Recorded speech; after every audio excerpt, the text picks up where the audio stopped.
Hello, this is Kevin Huckabee with What the Huck Presents, and trigger warning, trigger warning, trigger warning. This new series is about individuals dealing with mental health and their personality differences. Now, I call them personality differences, shout out to Mom, because it's only a disorder if you allow it to disorder your life. So without further ado, here we are, Group Therapy, Episode 1, Week 4, Monday, a session. So it's Monday at 6:05 p.m. in the Cedar Hill Community Center, in one of the rooms that has been booked for Week 4 of Process Group Therapy.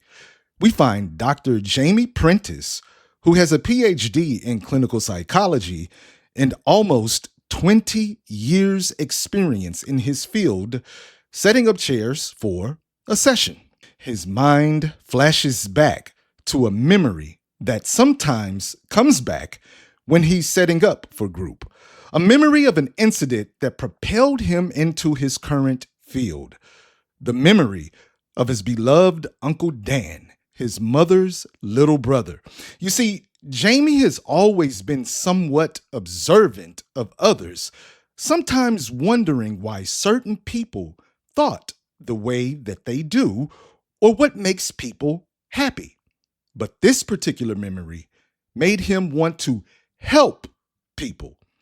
He remembers being 8 years old, it's the 80s, and one night, his mother appearing to be upset, saying, "Come on, Jamie, honey, put your shoes on and come with me. I don't want to leave you home alone at this time of night." "But where are we going, Mom?" "We're going to your Uncle Dan's apartment. He's having a moment." Young Jamie thinks to himself, "A moment? He must be having fun. But why does Mom look worried?" You see, Jamie loved going to Uncle Dan's apartment because they always had fun there. Uncle Dan let Jamie have sweets and sodas. He told the funniest jokes, and he had the first video game system that an 8-year-old Jamie had ever seen. What more could a kid ask for, right? Well, when they arrive at Uncle Dan's apartment and get out of his mom's car, she grabs young Jamie's hand and almost literally drags him up the stairs to Uncle Dan's door. Jamie remembers his mom frantically knocking on the door and being shocked at what he saw when Uncle Dan finally opened the door. Susan, you finally made it. I started thinking that they may have got you. You weren't followed, were you?" "Dan, you need to slow down. Have you taken your medicine?" "My medicine? No, it's probably poisoned." Uncle Dan turns and walks back into his apartment, with Jamie's mom following him while still holding Jamie's hand. As she turns to close the door, Uncle Dan finally notices Jamie is there too. Jamie remembers looking at Uncle Dan's eyes and thinking, "This isn't Uncle Dan." Uncle Dan frantically asks, "You brought him here?" "Dan, he's your nephew, and he's only 8. I couldn't leave him home alone." No.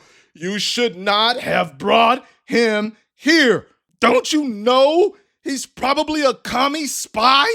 Look at him." "Dan, that's enough.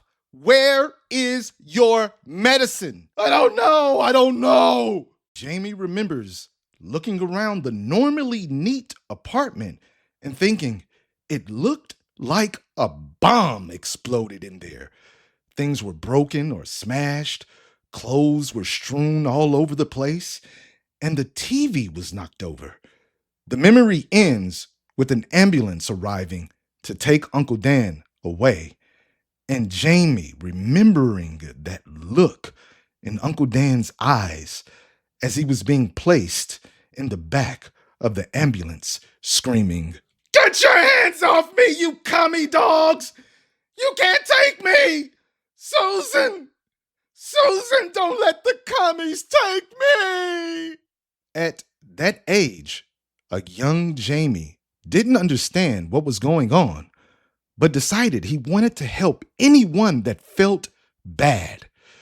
That memory is over 40 years old, but still one of the main reasons he's in the field that he's in now, as that was the last time he saw his Uncle Dan.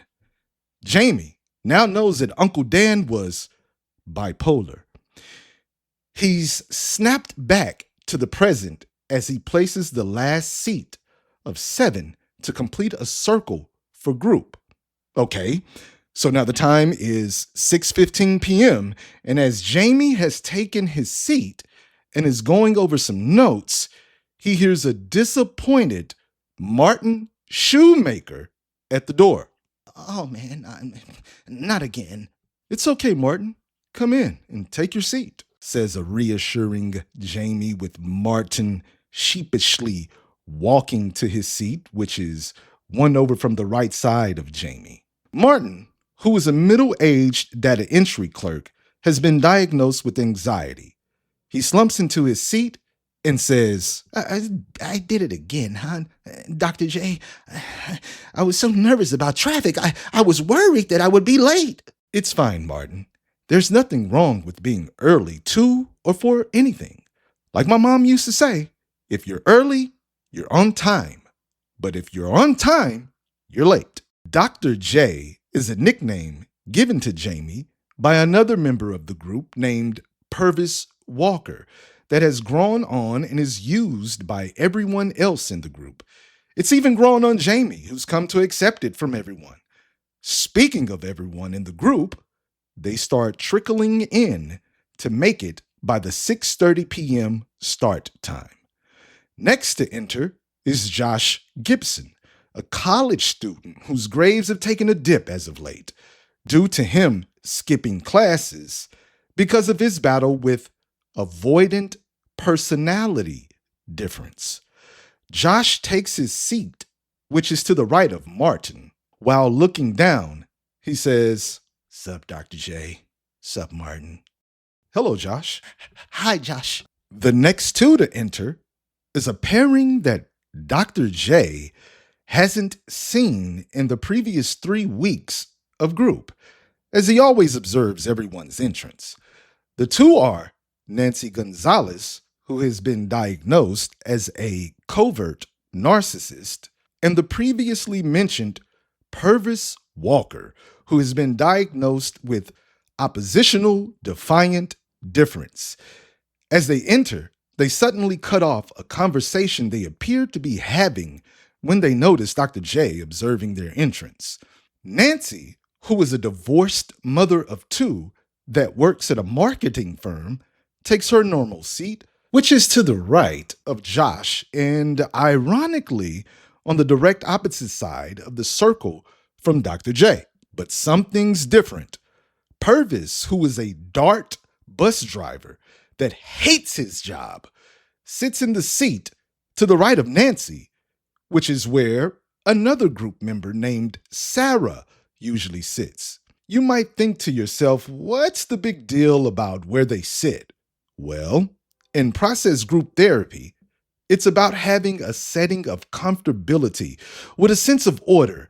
And since these are seats that they chose in the first week of group, it's assumed that these are the seats that everyone is comfortable in, okay? Speaking of Sarah, who's struggling with depression, as soon as she sees Purvis sitting in her seat, the irritation is written all over her face. As Sarah is about to confront Purvis, Billy Jones, a maintenance man and the last member of the group to arrive, who's been diagnosed with ADHD, takes his seat directly to the right of Dr. J and to the immediate left of Martin, just in time for the fireworks to go off.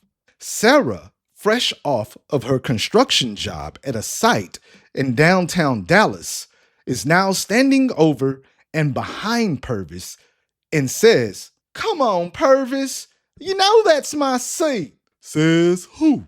Purvis, you know I've been sitting there since the first week. So, maybe it's time for a change. Man, come on. I've been working construction since 6:30 this morning. And what that got to do with me? Now, at this point, everyone else in the circle's eyes are going back and forth from the two in conflict, and Dr. J wondering if and when he's going to step in. Everyone except Nancy, that is, who's now looking at her phone, with Dr. J observing all of it, including Nancy. See, Dr. J is hoping some of the tools he's provided will be used to resolve this tiff, if you will. Sarah says, "You're really pissing me off, Purvis. Get out of my seat." With Purvis responding, Or what? You gonna turn into the Incredible Bulk? stunning Sarah and eliciting groans and words of disapproval come from on, everyone dude. except Dr. J and Nancy. Billy starts with, "Oh, come on, P. That ain't right, man." Yeah, Purvis, that's not nice. P, you're cooler than this, man, says Martin and Josh, respectively, with a dismissive Purvis saying, Billy, you cool, but you can't talk to me. You can't even keep your mind on one thing. And Martin, you can't talk to me neither. You be worried about stupid stuff. And Josh, I like you, but you can't talk to me. You scared of people. with a now red-faced and incensed Sarah asking Purvis, "Are you calling me bulky?" Well, yeah, look at you. Followed by more groans of disapproval. come on. Sarah continues by asking, "You've got some nerve. If I'm bulky, then what are you?" Thick. I come from a family of big-boned, thick folks. Okay, y'all, that's enough, interjects Dr. J. "Come on, Purvis. Take your regular seat so we can get started." Purvis huffs and takes his empty seat, with a still red-faced Sarah slamming herself into hers. Okay, so now everyone's in their regular seats, so group can officially begin. Dr. J, now looking in front of him at Nancy, who is still occupied by her phone, says, "Nancy, you want to put your phone up so we can get started?" "Sure," replies Nancy without making eye contact. Dr. J observes this and decides to start group with the situation that just happened between Sarah and Purvis. Okay, guys, let's see if we can learn anything from what we just saw from Sarah and Purvis. Matter of fact, let's start with you, Purvis. What made you decide to sit in Sarah's seat? Well, Doc, it's been a long day. And as I was coming in, Nancy was too. And she said, "Don't you get tired of the same old same?" And I said, "You know what? I do." And she said, "Well, why don't you do something different and sit in another seat?" And I said, "You know what? I think I will." And she said, "Cool. Well, why don't you sit next to me?" And as y'all see, that's what I did. Now the group is looking at Nancy, while she's staring a hole in Purvis with a dark, piercing glare. Dr. J gains her attention, asking, "Nancy, is there anything you want to say?" Nancy, now looking around at the other group members, says, "Look, I've had a really tough day at work. My boss keeps dumping on me, and I don't know why." Nancy puts her face in her hands, again avoiding eye contact with the group. "Hey, did anybody else see the WWE show on TV last night? Man, when that mother hucker put CM Punk through the table, man, I about lost my mind." "Billy, we're not talking about wrestling, and it's not your turn yet." "Oh, my bad, Dr. J. I just did one of them ADHD things, huh?" "Yes, you did, but it's fine. Nancy, we're not done yet." Nancy, now lifting her face out of her hands, asks in a slightly exacerbated tone, "What do you want from me, Dr. J?" I understand you're having a tough time, Nancy, but I want to know why you prompted Purvis to sit in Sarah's seat. And be honest, you're in a safe space here, and no one's looking down on you. Yeah, Nance, it's cool. Ain't nobody tripping, man, says Billy, with Purvis adding, Go ahead and speak your piece, Nancy. I ain't got no beef. Matter of fact, Sarah, I apologize. I'm just having a bad day too. Whoa, Big P. That must have been hard for you, man. You don't never apologize. Yeah, don't get used to it, but I guess I'm starting to pick up some of what Dr. J is putting down. While everyone is nodding their heads in approval at Purvis, Dr. J is looking intently at Nancy, who is still not looking at the other members. Dr. J says, Nancy, you never answered what I asked you about the seat incident. Okay, like I said, I'm having a tough time at work, and I guess I just thought if I make someone else have a tough time, it would make me feel better, says Nancy, looking in the air, still not wanting to make eye contact with anyone. Dr. J, knowing the traits of a covert narcissist, continues looking intently at Nancy and says, Nancy, look at me. You don't have to seek validation or supply here, and you don't have to put on an air of superiority here. We're all in this together. With everyone nodding in agreement and approval, Dr. J continues, Now I believe you really want to change, at the very least for the sake of your kids. So let's have a quick practice in empathy. Nancy, did you see how upset Sarah was? Yeah, I guess. Okay, Nancy, I want you to think about how you would feel if someone took something from you that you cared about. And I mean something you truly cared about that they took on purpose. I mean, yeah, I guess it would upset me. Nancy? Okay, yes, Dr. J, it would upset me. I'm being honest. I would be bothered. Okay. And see, Nancy, that's basically what empathy is. Placing yourself in someone else's shoes, no matter how great or small, and imagining how it would feel if you were them. Keep working at it. You can do it. With the rest of the group giving encouraging words and nods. Yeah, man, you got it, Nang. Yeah, you can do this. Right on. Dr. J now looks to his direct left at Purvis and says, You too, Purvis. You get it right. Oh, come on, Dr. J. I done already apologized, and you know how hard that is for a brother. Okay, Purvis, you're right, says Dr. J with his hands up and a smile. He continues, All right, ladies and gentlemen, let's get into our recaps of last week. Who wants to start? Asks Dr. J, scanning the group and landing on Josh. Josh, looking around, says, come on, Doc. Me first. Okay, cool. Time goes by, and after each group member gives their recap of last week, Dr. J asks each group member if they're using the tools he's been providing them with and says, Tools only work if you use them, guys.